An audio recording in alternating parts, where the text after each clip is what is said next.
Bonjour chers amis, frères et sœurs, j'aimerais dans cette petite vidéo évoquer la manière dont nous faisons face à nos problèmes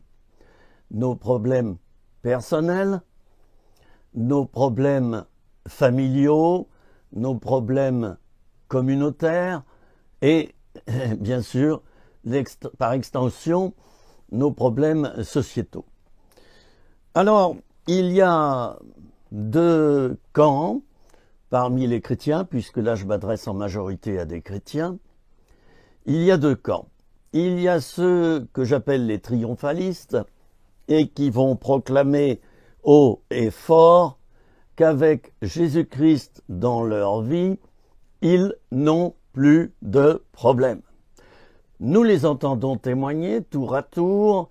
Ce sont des chrétiens qui triomphent toujours, qui sont toujours au top, au sommet. Ils triomphent et ils proclament toujours la victoire. Oh, je n'ai rien contre tout cela. Bien au contraire. Mais le problème, c'est qu'ils veulent garder ce niveau. Oui, Dieu nous appelle à triompher, chers amis.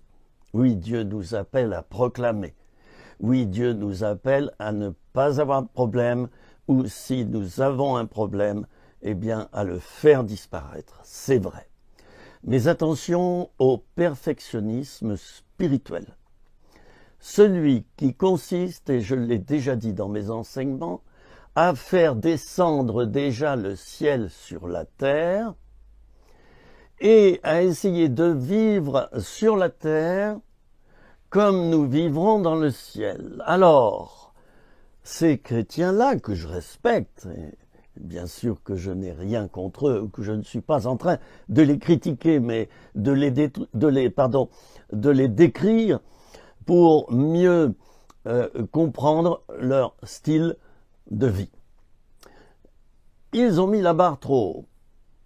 Ils veulent une vie sans péché, sans problème, sans maladie, sans résistance au fait que la vie roule comme une boule de billard et elle atteint son but. Voilà, moi, désormais, j'ai Jésus dans mon cœur, tout va bien, tout ira bien, mais qu'est-ce que t'as, toi, à avoir des problèmes? T'as pas la foi ou bien quoi? Ou alors tu as peut-être quelque chose de caché dans ta vie, un interdit, un compromis qui fait que tu es malade, qui fait que tu as commis ce péché, qui fait que tu es dans des épreuves. Oh là là, tu souffres, mais Dieu ne veut pas la souffrance dans ta vie. Il veut ton bonheur, ce sont des projets de bonheur que Dieu a pour ta vie. Alors fais comme moi, proclame, tu verras, tout ira bien, tu trouveras la solution définitive à tous tes problèmes, j'en suis le témoignage. Il y a un mais, chers frères et sœurs, il y a un mais. C'est que ces personnes, quand nous suivons leur vie, mois après mois, nous nous apercevons qu'au bout de 6 mois, 1 an, ça ne tient pas. Ben, c'est bien normal. Parce qu'ils ont voulu utiliser la vie chrétienne pour eux, pour être bien, pour ne plus avoir de problème, pour ne plus commettre de péché, bref, pour être parfait. Et peut-être même en tirer une gloire, ou si ce n'est pas cela, en tirer une paix. Oh, tout va bien, je ne pêche plus, je ne suis plus malade, mes finances vont bien, j'ai trouvé la recette. Et voyez-vous, chers amis, lorsque nous estimons avoir trouvé pour notre vie la recette qui va faire que nous irons toujours bien, eh bien, bien sûr que nous rentrons dans le triomphalisme. Bien sûr qu'il nous arrive alors de juger les autres. Ben, comment? Tu n'as pas trouvé la recette? Tu ne t'es pas exercé dans ta sainte cuisine? Mais qu'est-ce que c'est que ça? Alors il y a danger, parce que la vie chrétienne, elle est parsemée de réussite et d'échec. Elle est parsemée de grande sainteté, mais aussi de moments où, dans le découragement, nous baissons quelquefois les bras et nous commettons des péchés. Nous sommes tentés, mais comme nous sommes découragés, lassés, à bout de force, nous avons tendance à donc nous relâcher et céder à la tentation. La vie chrétienne est faite de bas et de haut. Et il nous faut faire attention à cette espèce de nouvelle mode qui ne date pas d'hier, c'est vrai, qui consiste à appliquer un cataplasme sur notre vie et sur celle des autres, pourquoi pas.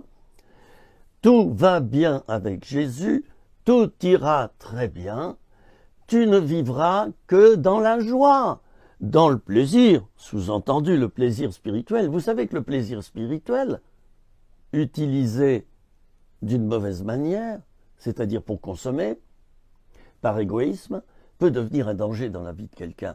On peut se shooter avec la vie spirituelle. On peut en faire une addiction. Eh bien, voyez-vous, moi je ne suis pas un addict de Jésus. Parce que qui dit addiction, dit prison. Lorsqu'on boit de l'alcool et qu'on devient alcoolique, on est prisonnier de l'alcool. Lorsqu'on prend de l'héroïne et qu'on continue à en consommer, on est dépendant de l'héroïne. Dépendant, c'est-à-dire que même si on voulait arrêter, on ne peut plus. C'est dans ce sens-là. Voyez-vous, moi je ne suis pas un addict de Dieu. Je suis simplement quelqu'un qui l'aime avec passion. Mais bien sûr qu'à tout moment, je peux mettre un frein dans ma vie spirituelle, moins prier, moins lire ma Bible, moins adorer Dieu, moins le mettre en premier, bien sûr. Et ça, c'est merveilleux. C'est pourquoi je respecte Dieu comme étant un ami qui est le plus fort, le plus vénérable, le plus merveilleux que je n'ai jamais rencontré. À la fois, il me veut avec lui pour me faire du bien, mais à la fois, il me laisse libre à tout moment de faire des pas en arrière et de végéter. Attention à l'accompagnement spirituel.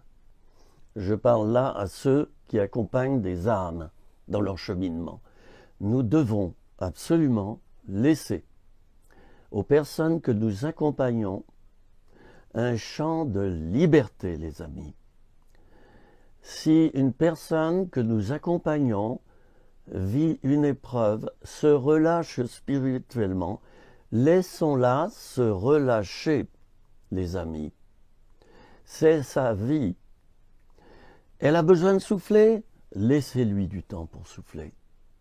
Elle prie moins, elle devient un petit peu rétrograde, laissez-la être rétrograde, parce que c'est comme ça qu'elle va apprendre. Elle va apprendre quoi? Eh bien que l'instabilité dans la vie spirituelle, c'est quelque chose de dangereux. Et pour voir qu'elle est instable, cette personne-là, il faut qu'elle puisse mettre le nez dans son problème d'instabilité. Alors si vous êtes toujours là à la surprotéger, à lui dire non, fais pas ça, les coups de téléphone, non, voilà. Si vous, peu à peu, si vous prenez le pouvoir en elle, si vous êtes intrusif, si vous êtes comme quelqu'un de, qui s'impose, si vous devenez indispensable en tant qu'accompagnateur ou accompagnatrice, vous en paierez les frais, parce que dès que la personne n'aura plus votre aide, votre soutien, admettons si vous devenez malade, vous ne pouvez plus la suivre pendant un temps, ou vous partez à l'étranger pour un travail, eh bien, elle va être en manque. Si vous l'avez habituée à dépendre de vous, elle va être en manque, cette personne, et elle va retomber. Alors moi, quand j'accompagne quelqu'un, et je l'évoquais encore ce matin au téléphone avec une personne, lorsque j'accompagne quelqu'un, je sais me retirer par moment. Je sais même quelquefois me retirer définitivement, si cela s'impose. En tout cas, temporairement, je sais retirer ma main. Je préfère que la personne fasse des erreurs et qu'elle me lance un appel au secours pour que je l'aide, parce qu'au moins, elle aura appris que le problème dans lequel elle est tombée n'est pas bon et sain pour elle, et elle apprendra à ne plus y retomber. Mais si tu es là sans cesse pour l'empêcher de tomber, tu fais le travail de Dieu, et je dirais que tu fais son travail à elle. Qu'est-ce que cela cache? Une dépendance relationnelle? Une dépendance émotionnelle? Ou alors tu es amoureux ou amoureuse de cette personne? Ou alors il y a des intérêts qui rentrent en jeu? Ou alors par fierté, tu t'en occupes tellement bien qu'il ne faudrait surtout pas qu'elle tombe, cette personne. Mais c'est à cause de toi que tu penses cela. Parce que tu voudrais avoir, n'est-ce pas, ton bataillon de personnes que tu as sortis de leurs problèmes et pouvoir le dire aux autres, n'est-ce pas? C'est comme quand on rentre de la chasse. Les chasseurs mettent par terre les lièvres, enfin tous les gibiers qu'ils ont tués, et là il y a un moment de fierté. C'est le tableau de chasse.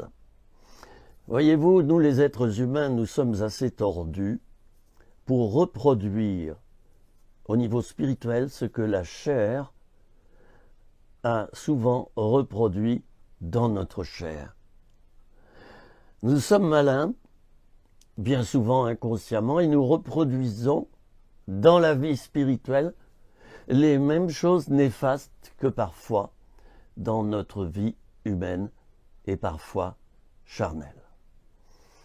Alors, eh bien, je l'ai dit et redit, veillons dans notre vie spirituelle à avancer, et lorsque nous n'avançons plus et que nous stationnons, disons-nous toujours qu'en stationnant, et c'est permis, comme je le disais, on a quelquefois besoin de souffler un peu, eh bien, disons-nous toujours que même si nous avons stationné, nous sommes toujours mieux que si nous avions reculé. Alors je m'adresse à toi, mon ami, qui pendant peut-être des mois a stationné spirituellement. Tu as le sentiment que tu n'as pas avancé. Ne crois pas que tout est perdu d'avance. Déjà, tu avais peut-être besoin de ce sas de décompression. Et d'autre part, eh bien, sache que, oui, c'est vrai, tu as stationné. Tu n'es peut-être pas au top dans ta vie spirituelle, mais déjà, il y a quelque chose de bien, c'est que tu n'as pas non plus reculé, tu n'es pas retombé. Et même si tel était le cas, et là je m'adresse à ceux qui sont retombés, c'est prouvé que lorsqu'on se sort d'addiction, donc de dépendance à la drogue, au sexe, à l'alcool, c'est prouvé que quelquefois on a besoin, pendant ce long cheminement pour s'en sortir, de moments où on regoute à ce qu'on est en train de lâcher. En quelque sorte, on veut en mesurer les effets.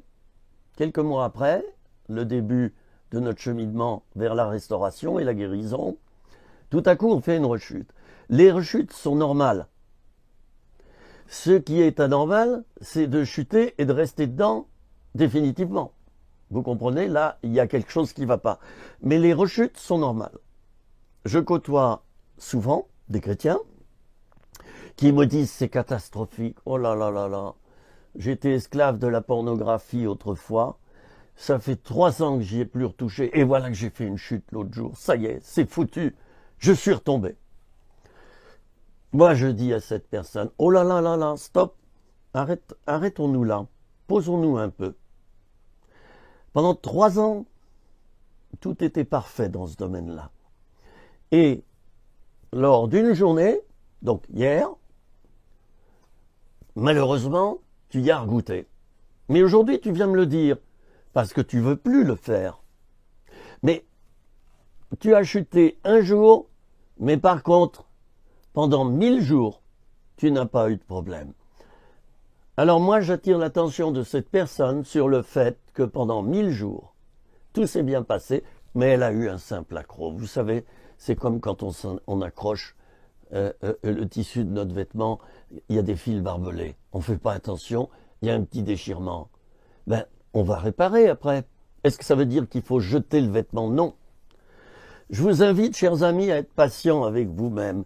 J'ai parlé au début de cette vidéo des perfectionnistes, des triomphalistes, qui mettent la barre toujours très très haut. Ah oui, pendant 6 mois, vous les verrez, tout ira bien chez eux. Mais comme ils ne peuvent pas tenir ce niveau-là indéfinitivement, bam, il y a une rechute brutale. Et quelquefois, la rechute est grave. Voyez-vous, je préfère la tortue au lièvre. Il y a beaucoup de lièvres chez les nouveaux convertis, nous le savons.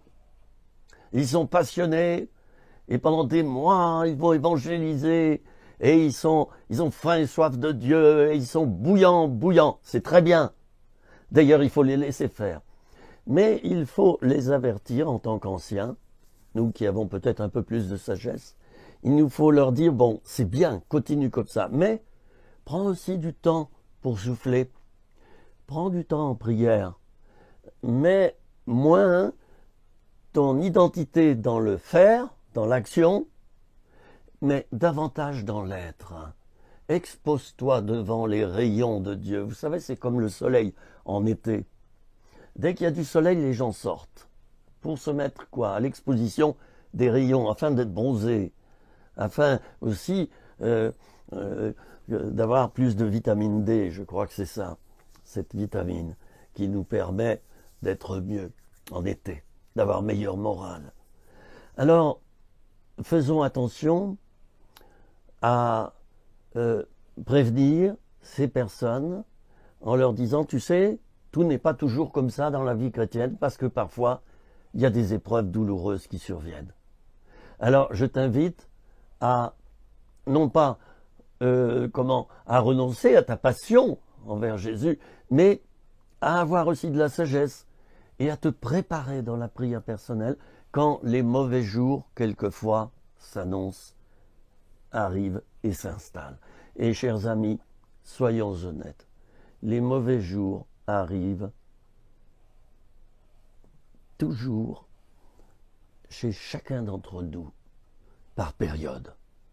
Je ne suis pas défaitiste, je ne suis pas pessimiste, je ne suis pas fataliste.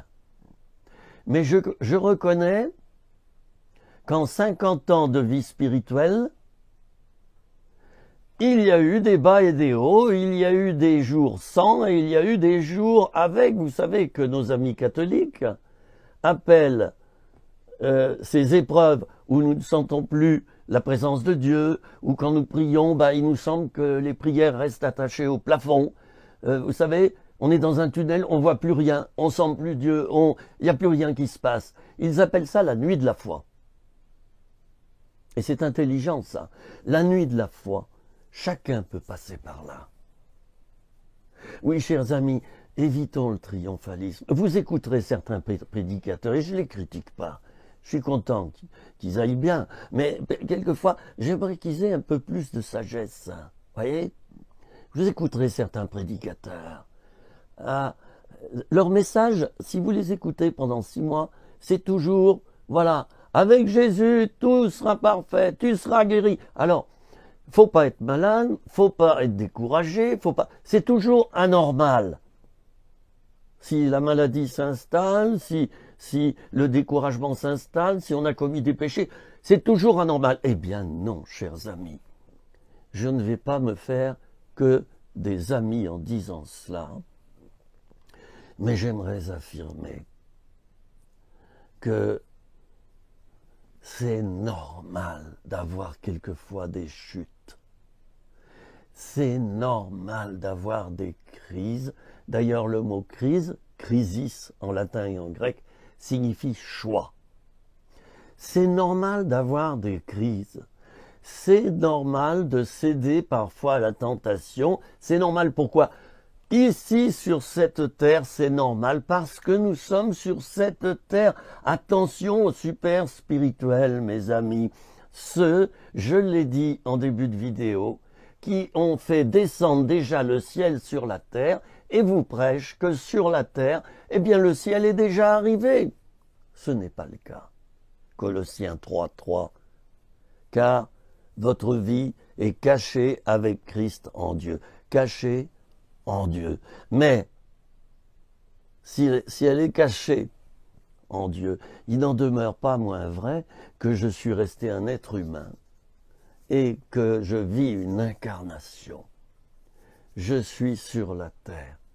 Il y a des épreuves, il y a des attaques de l'adversaire. Parfois je suis malade, parfois je n'ai plus d'argent, parfois je suis trahi. Certains d'entre nous sont passés par le divorce, ce n'est jamais de gaieté de cœur qu'on y passe. Il y a parfois des divisions dans nos églises. Parfois nous tombons, certains d'entre nous, très bas, mais l'essentiel, n'est-ce pas, c'est de nous relever. Jésus ne nous reprochera jamais d'être tombés si nous nous repentons, mais il pourra un jour nous reprocher de ne jamais avoir voulu nous relever. Alors comment envisager nos problèmes sur cette terre sur laquelle nous séjournons 50, 70, 80, 100 années? Comment traiter les problèmes? Comment faire face aux problèmes? Eh bien déjà, je viens de vous le dire. Savoir qu'il y en a eu, qu'il y en a et qu'il y en aura encore. Attention à ne pas tomber dans une désincarnation. Je n'aurai plus de problème. Vous voyez, je me répète, mais tant pis, c'est important que je me répète. Je n'aurai plus de problème, je serai plus jamais malade, j'aurai toujours un compte en banque bien rembourré, patati, patata. Allez, voilà, j'installe cette théologie de l'abondance. Voyez? L'évangile de la prospérité. Alors je proclame, je ne serai pas malade, je ne serai pas... Mais oui, mais je tombe dans le trou. C'est ça le problème.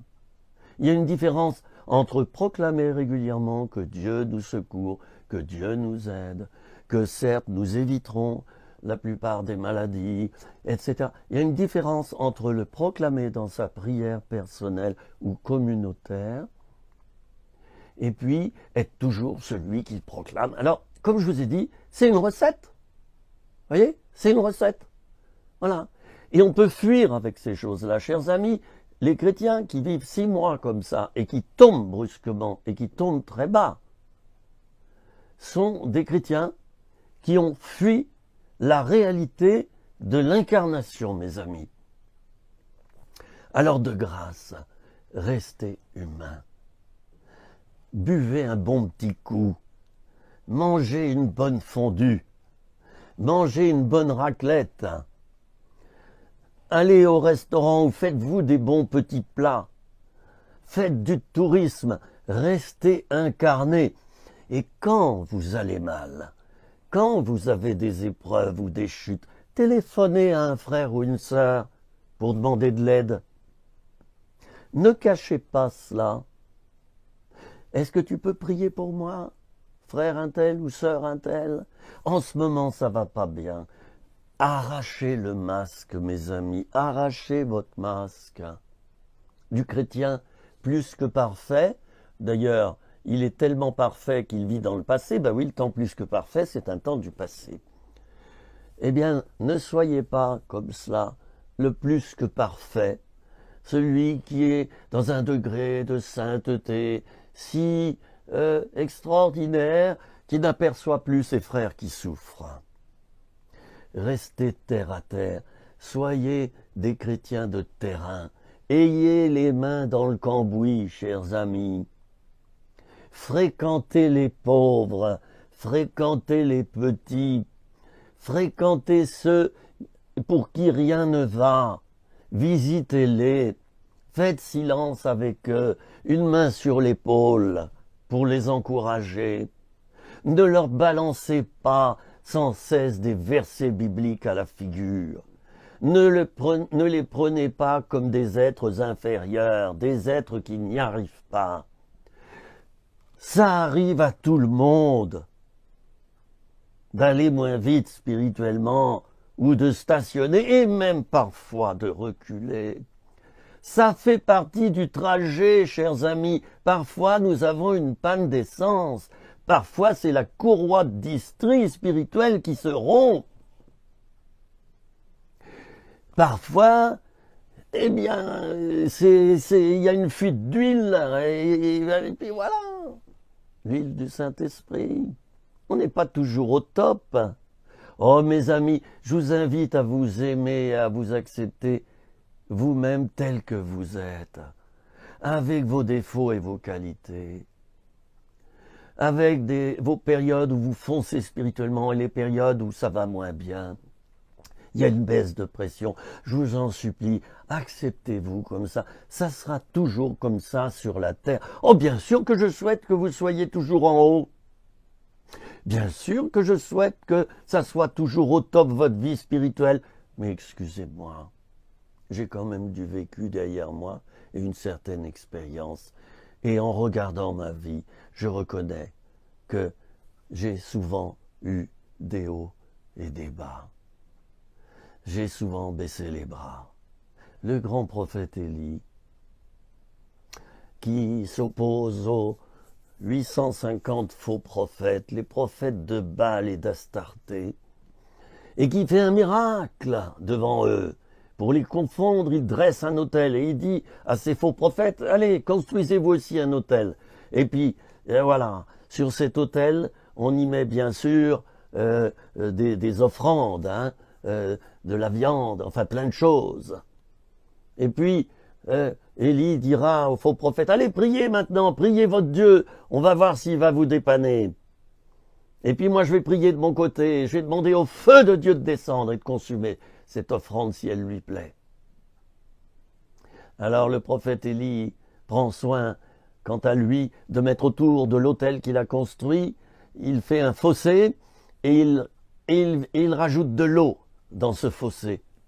Il rajoute de l'eau et il humidifie également tout l'autel, voyez. Et au bout d'un moment qu'il s'est mis en prière, il toise les faux prophètes qui sont là à se faire des incisions et à parler à leur Dieu. Et il se moque d'ailleurs, le texte, quand on l'étudie bien, il dit ceci, Élie, alors, eh ben, votre Dieu, il est en voyage, il est en vacances ou il est aux toilettes? C'est ça que ça veut dire. Et oui, et au bout d'un moment, Dieu répond à Élie, le feu descend et consume tout, non seulement le sacrifice, les animaux qui étaient sur l'autel, mais les pierres de l'autel et l'eau qui était autour. Tout est asséché, il n'y a plus rien. Tandis que dans le corps ennemi, rien ne s'est produit. Voilà le grand Élie, dont on connaît le nom également parmi les non-croyants, un peu partout, de même qu'on connaît le nom de Jonas, de Jésus, de l'apôtre Pierre, de Moïse, voyez. Eh bien, Élie, quelques jours plus tard, sachant que Jézabel, la femme du roi, le recherche pour le tuer, s'en va au désert, s'allonge et demande la mort. Voilà. J'allais dire tant mieux. Et vous savez, ce que Élie a appris là, dans cet événement, il a appris l'humilité. Il s'appuyait sur une victoire toujours totale. Il s'appuyait sur un Dieu qui exauce toujours, c'est bien d'ailleurs. Mais finalement, il était un peu aveuglé par rapport à sa propre faiblesse. Et mon ami, il faut que tu inclues dans ton cheminement le fait que tu es faible. L'apôtre Paul le disait. Il disait, c'est quand je suis faible que je suis fort. Il disait, misérable que je suis, qui me délivrera de ce corps de mort? L'apôtre Paul voyait qu'il était instable. Il voyait qu'il était attiré parfois par le mal plus que par le bien. Et il va dire ceci, donc, misérable que je suis. Mon ami, je ne vais plus trop parler maintenant. J'aimerais que tu prennes conscience combien du fait que tu es misérable et nu devant Dieu. Tu es faible, tu es fragile, tu es infidèle. Voyez-vous, c'est quand j'ai reconnu que j'étais un infidèle invétéré que j'ai commencé à devenir fidèle, parce que je me suis appuyé sur la fidélité de Dieu en moi. Et c'est là que ma vie est devenue davantage empreinte de fidélité. C'est quand j'ai reconnu que je n'avais pas assez de force et pas assez d'onction, et que c'était comme ça, et que ça serait peut-être comme ça toute ma vie, que là, Dieu a redoublé son onction au travers de moi. Plus tu te mets petit, plus tu t'abaisses devant Dieu, plus il pourra t'élever. Tu es comme un vase, et si ce vase est rempli de toi-même, Dieu ne peut pas le remplir de lui et de la force du Saint-Esprit. C'est Jean-Baptiste qui disait « Il faut qu'il croisse et que je diminue. » Diminue. Accepte de diminuer. Pourquoi tu crois à chaque fois que c'est une erreur, que c'est un échec si tu as diminué? Mais qu'est-ce qui va te faire diminuer? Quelquefois les critiques des autres, le rejet des autres, les coups bas, les épreuves, le manque d'argent, la maladie et quantité d'autres choses. C'est ça qui va te faire diminuer. Les deuils, tout ce qui s'oppose à toi, à ton boulot ou ailleurs. C'est ça qui va faire que tu vas pouvoir te vider de toi-même et là, tu diras « Oh, j'en peux plus, toutes ces choses sont en train de basculer dans ma vie, toutes ces choses finalement dysfonctionnent et me tirent vers le bas, eh bien, maintenant je te les donne, Seigneur, remplace-les par ta présence. » Il faut que tu acceptes, mon ami, de passer par la souffrance, de passer par l'épreuve. Je ne t'ai jamais dit d'aimer la souffrance. Je t'ai dit d'accepter que parfois elle est là. Et ça dure pendant un temps. Parfois des jours, des semaines, voire des années. Le cheminement de nombreux hommes et femmes de Dieu dans la Bible sont là pour nous montrer que quelquefois il y a eu 2, 3, 5, 10, 15 ans d'attente. Lorsque Dieu avait parlé à Abraham, à Joseph et à quantité d'hommes et de femmes, il y a eu parfois des délais interminables. Alors, eh bien, je t'en supplie, incorpore cela à ta vie chrétienne. Il faut que tout cela, ça soit comme un levain. Ça n'ira pas toujours bien dans ma vie. Il faut que tu fasses le contraire de ces chrétiens farfelus, excuse-moi de dire ça, je suis pas en train de les juger, ces chrétiens farfelus qui fuient dans le triomphalisme, dans une vie chrétienne toujours sainte, toujours parfaite, toujours au top. Mais oui, mais 6 mois plus tard, 1 an plus tard, tu recherches l'endroit où ils étaient, il n'y a plus personne, ils sont retombés dans le monde, certains d'entre eux. Pourquoi? Parce qu'ils étaient instables par nature, parce qu'ils étaient peu sages, parce qu'ils brûlaient toutes les étapes. C'est facile. Vous voulez que pendant 6 mois tout aille bien chez moi? Je vais publier 7 vidéos par semaine au lieu d'1. D'accord? Et je vais rester mes nuits entières en prière et dormir 2 heures par nuit. Je vais sauter la plupart des repas. Ben oui, je vais tenir 6 mois. Et au bout de 6 mois, je vais faire une dépression nerveuse et on va me mettre en clinique.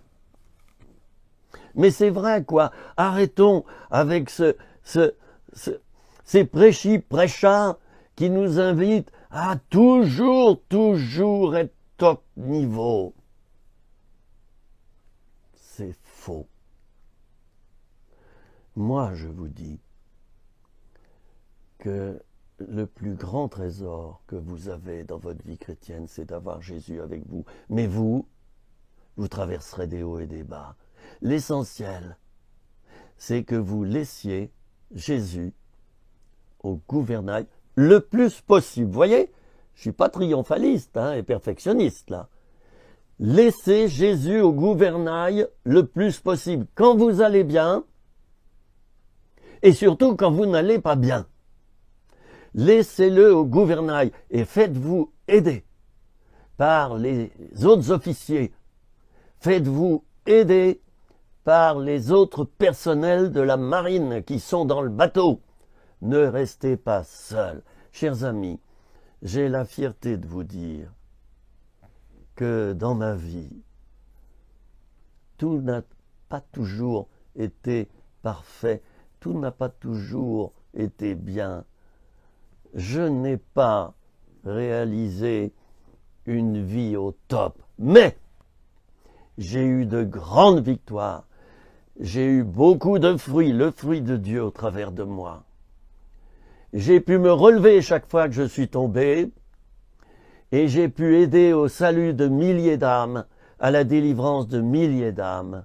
Comme disait Mère Teresa, je suis le tout petit crayon dans la main de Dieu. Ah, chers amis, ne nous culpabilisons pas parce que notre vie chrétienne n'a pas été parfaite. C'est de l'orgueil. Oui, certes, il faut une repentance, c'est un changement, mais une fois que c'est fait, pourquoi rester dans un sentiment de culpabilité ad vitam aeternam? Vous voyez, je parle latin, là. Ma mère était prof de latin.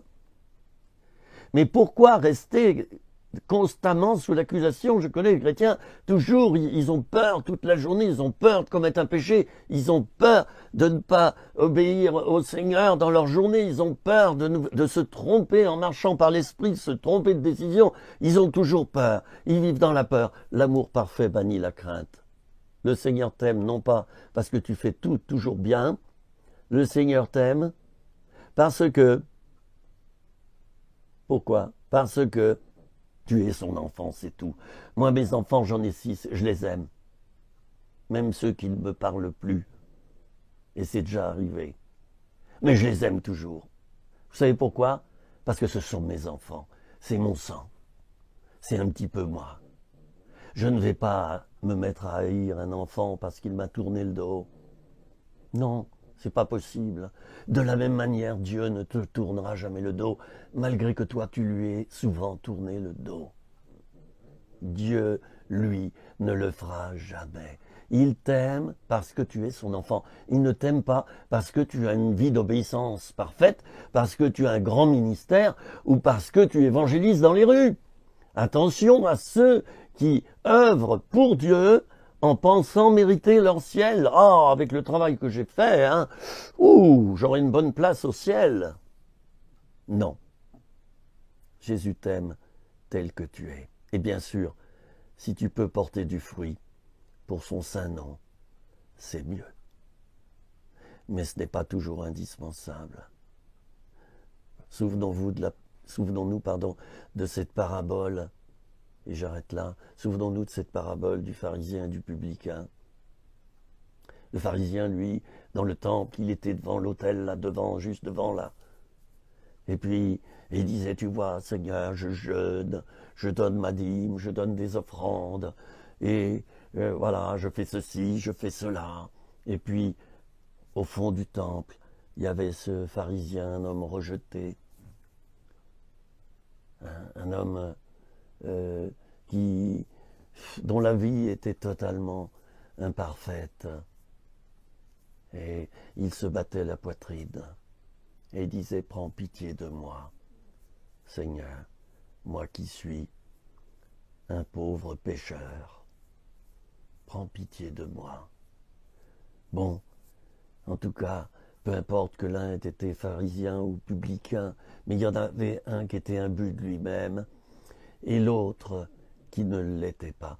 Ne sois pas imbu de toi-même. Ne sois pas imbu de toi-même. Je pense que dans mon récit, j'ai confondu le publicain et le pharisien. Vous me pardonnerez. Bon, en tout cas, comme je l'ai dit, retenez ceci, c'est que l'un vivait dans l'orgueil spirituel et l'autre pas du tout. Mon ami, c'est important que tu sois petit, brisé, humble, que tu ne te vantes pas, que tu sois effacé et que tu ne cherches pas à prendre toujours le pouvoir dans ton église. que tu ne crois pas avoir toujours raison. C'est important que tu ne sois pas un maître à penser, le maître à penser de tout le monde. C'est important que tu aies une image de toi comme étant quelqu'un de faible, mais aussi quelqu'un de fort grâce à Jésus-Christ. Voilà mes amis, j'en ai terminé maintenant et j'aimerais prier avec vous pour que vous choisissiez d'avoir, comme le disait Watchman Nee, une vie chrétienne normale. Une vie qui ne sera pas parfaite, et c'est cela son charme. Avant que nous montions au ciel, c'est que nous découvrions que nous avons toujours besoin de Jésus. Au jour le jour, nous commettons toujours des erreurs et quelquefois des péchés, et ça c'est nécessaire pour rester dans l'humilité. Et un jour, nous prendrons l'ascenseur, et là, oui, nous vivrons, mais par la vertu de Dieu seul, dans la sainteté absolue. Seigneur Jésus, je te prie pour, Seigneur, celui ou celle qui a regardé cette vidéo. Je te demande de mettre une empreinte dans le cœur de ce frère ou de cette sœur qui m'a écouté maintenant. Je te demande, Seigneur, d'ôter les scories de l'orgueil, de l'ambition, du désir de pouvoir, du désir d'une perfection, mais qui ne serait pas selon toi. Elle reflète un peu de l'orgueil. On fuit le péché pour avoir un meilleur tableau de chasse et le montrer aux autres. Seigneur, délivre-nous, moi y compris, de cet orgueil. Délivre-nous de cet orgueil. Et Seigneur, fais de nous des êtres incarnés, des êtres humains qui savent se mélanger au monde, qui savent se mélanger et manger avec les pécheurs comme toi tu le faisais. Merci Seigneur Jésus, Amen. Voilà, j'ai eu beaucoup de joie à passer ce moment avec vous. J'ai déjà averti plusieurs que suite à mon accident de la route il y a 3 ans, quelquefois, lorsque je parle, je confonds, je fais des lapsus, je confonds un mot et je le remplace par un autre. Voilà. Alors, si tel était le cas dans mes vidéos, vous voyez que je me suis un peu trompé. D'ailleurs, ça arrive quelquefois à la télé, hein, quand on suit une émission, on voit que celui qui parle, il a confondu dans sa tête un mot pour un autre. L'essentiel, c'est que vous rectifiez. Et puis moi, bien souvent, 1 minute ou 2 minutes après, hop, je me dis, tiens, là, j'ai fourché, j'ai confondu un terme, je l'ai remplacé par un autre. Bon, c'est un détail, mais je préfère le dire quelquefois, j'ai des absences brutales. Et ça, c'est suite à cet accident. Mais, voyez-vous, ça encore, je ne veux pas m'emporter ombrage, je ne veux pas me culpabiliser à cause de cela. Voilà, rien n'est parfait dans mes vidéos. Vous l'aurez remarqué. Bon, allez, eh ben, on se sépare pour aujourd'hui. Et je vous souhaite le meilleur. Quand je dis que je vous souhaite le meilleur, eh bien c'est tout simplement que vous sachiez accepter de vivre dans cette vie de tous les jours qui décidément est de plus en plus difficile et imparfaite. Voilà. Celui qui réussit, c'est celui qui sait traverser cette vie avec des hauts et des bas et rester vainqueur. Voilà. C'est ce que je vous souhaite à chacun d'entre vous. À bientôt mes amis, merci de m'avoir regardé et écouté. À très bientôt. Cette vidéo sera sur YouTube à partir de demain. Et bien sûr, vous tapez dans ma chaîne YouTube, vous tapez mon nom et mon prénom dans le site YouTube et vous tombez sur mon site personnel où il y a déjà 150 à 160 vidéos. À bientôt mes amis, merci.